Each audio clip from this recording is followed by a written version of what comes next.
नगर पालिक निगम भिलाई द्वारा महिलाओं को सशक्त बनाने उन्हें स्वरोजगार मूलक कार्यों से जोड़ने के लिए के उद्देश्य को लेकर के पावर हाउस में मदर्स मार्केट और सी मार्ट की स्थापना की गई थी तत्कालीन कांग्रेस शासनकाल में। अपनी स्थापना के पश्चात तो हालांकि मदर्स मार्केट और सी मार्ट में काफ़ी महिलाओं का जमावड़ा लगा रहता था, विभिन्न उत्पादों का निर्माण कर इन्हें यहाँ पे बेचा जाता था, लेकिन किन्हीं कारणों से मदर्स मार्केट को बंद कर दिया गया, जिसकी वजह से महिला स्व सहायता समूह से जुड़ी महिलाएं बेरोजगार हो गई। जो उन्हें एक प्लेटफॉर्म जो प्रदान किया गया था वो कहीं ना कहीं से उनका ख़त्म हो गया, अस्तित्व ही एक प्रकार से मदर्स मार्केट और सी मार्ट का ख़त्म हो गया। हमारे साथ मौजूद है सामाजिक कार्यकर्ता सुमन शील जी। आइए हम इनसे जानने की कोशिश करते हैं, क्योंकि इनका निवास पास में ही है और किस तरह की यहाँ गतिविधियाँ होती थी, महिलाएँ आती थी, बराबर लोग खरीदारी भी करने आते थे, लेकिन किन कारणों से इसे बंद कर दिया है। जी सुमन सिंह जी बताएंगे, क्योंकि मदर्स मार्केट की स्थापना जब हुई थी तो लगातार महिलाओं का जमावड़ा रहता, तो लोग आते थे, खरीदारी करते थे, एक तरह से महिलाएं सशक्त हो रही थी, तो इससे क्या लगता है आपको किन कारणों से बंद करते हैं? देखिए, सबसे बड़ी बात तो जो मदर्स मार्केट, ये मदर्स मार्केट वास्तविकता में है ही नहीं। ये प्रगति बाजार कॉम्प्लेक्स है, जिसे साल 1990-92 में भारतीय जनता पार्टी की शासनकाल में इसका निर्माण किया गया था और उच्च दाम में व्यापारियों को नीलामी किया गया, जिसे उच्च दाम में व्यापारी ने खरीदा।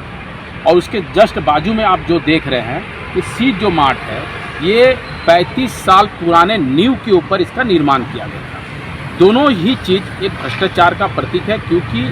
जो मदर्स मार्केट बना महिलाओं के आड़ पे लेकर, जो पूर्व की सरकार थी, महिलाओं के आड़ पर सबसे पहले जो यहाँ पे दुकानदार लोग रहते थे उन्हें भगाया गया, दादागिरी तरीके से निकाला गया। यहाँ की पुलिस व्यवस्था को लाकर यहाँ के जो व्यापारी काम करते थे, जिनकी रोजी रोटी चलती थी, उन्हें भी दादागिरी तरीके से निकाल कर बाहर फेंका गया। उसके उपरांत भिलाई नगर निगम के द्वारा एक ऐसे जगह पर मदर्स मार्केट और सी मार्केट का निर्माण किया गया है कि आप देख सकते हैं कि जस्ट उस पार पावर हाउस बस स्टैंड बना है। ये भिलाई का दुर्भाग्य है कि भिलाई को जो शहर का दर्जा दिया जाता है, वास्तविकता में भिलाई शहर में आता ही नहीं है, क्योंकि भिलाई में कोई भी बस स्टैंड नहीं है और बस स्टैंड जो है वो पूरे बंद प्रकार के पे है और वहाँ पर अभी वर्तमान में आप देखोगे तो किसी और द्वारा संचालित किया जाता है। उसी प्रकार सी मार्ट जो महिलाओं को बड़े बड़े लुभाने दिया गया था कि उनको दुकान दिया जा रहा, उनके साथ एक धोखाधड़ी किया गया। यहाँ की महिलाएं जो है एक रूप से जो शांत प्रकृति की है, उसका लाभ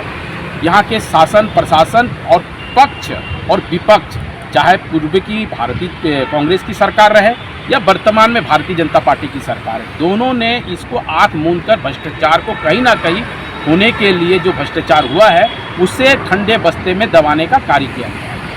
और जब आप देखेंगे, जब यहाँ पे महिलाओं लोगों के द्वारा जो प्रोडक्ट होता था, जो प्रोडक्ट पे ये बताया गया था कि पूरे छत्तीसगढ़ का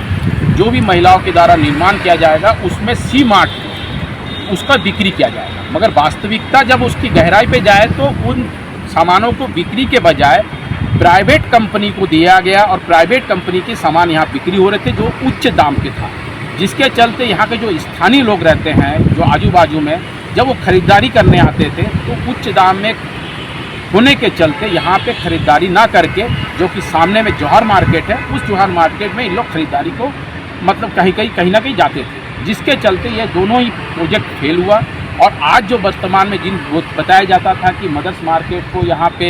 महिला स्वयं सहायता समूह को दुकान दिया गया, और उसकी आरटीआई में जब हम लोग निकाले तो उसमें कहीं पर भी साफ अक्षरों में लिखा गया है कि किसी भी महिलाओं को हमने दुकान आवंटन नहीं किया है। और वही आप देखेंगे जस्ट उसी के सामने मदर्स मार्केट में एक टैक्स का, जो कि भिलाई नगर निगम के द्वारा प्राइवेट कंपनी को टैक्स के लिए एक बाहरी कंपनी को काम दिया है और उनको फ्री में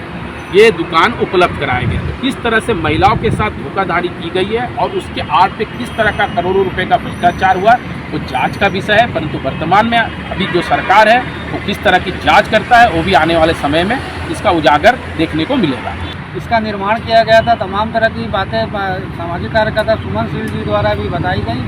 लेकिन निश्चित रूप से कहीं ना कहीं इसके बंद होने से महिलाओं को निराश होना पड़ा। नगर निगम की जो कार्यप्रणाली है, तत्कालीन जो कांग्रेस सरकार है उसकी जो कार्यप्रणाली का खामियाजा महिलाओं को भुगतना पड़ा। हालांकि अब यह बात सामने आ रही है कि कुछ दिनों उपरांत इसका इसके मदर्स मार्केट को लेकर से फिर कार्य योजना बनाई जा रही है। इससे